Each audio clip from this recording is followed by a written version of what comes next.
Dami ng maling nangyari, di ko na rin masasabi.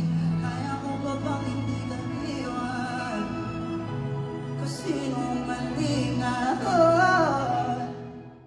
Pinuri ng maraming netizens ang Pinoy singer na si Skasta Klee sa performance nito sa katatapos lamang na Pure Gold OPM Con Generations sa Araneta Coliseum.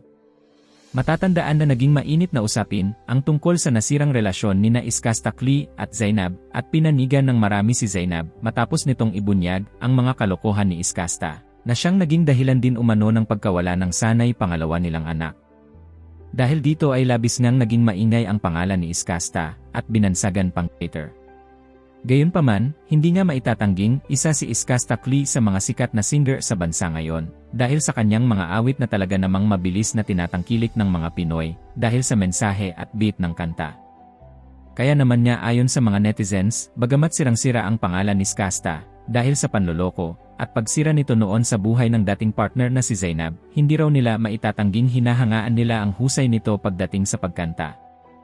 Nito nga lamang nakalipas na performance niya sa Araneta Coliseum ay inulan siya ng mga papuri at may ilan pang nagsabi na oo, hate daw nila si Daryl pero hindi raw nila makuhang magalit kay Skasta dahil napakahusay daw talaga nitong artist at malaki ang ambag nito sa magagandang kantang minamahal ng marami. Ang Daryl ay ang biological name ng singer na madalas itawag sa kanya ni Zainab noon. Komento ng ilan kay Skasta. Kahit gaano kakainis sa kanya, tatahimik ka talaga pag narinig mo yung mga kanta niya eh. Hate natin si Daryl pero si Skasta Klee, hindi talaga eh. Galing netong kumanta, kahit madami siyang mali sa buhay eh, ganda ng rendisyon niya.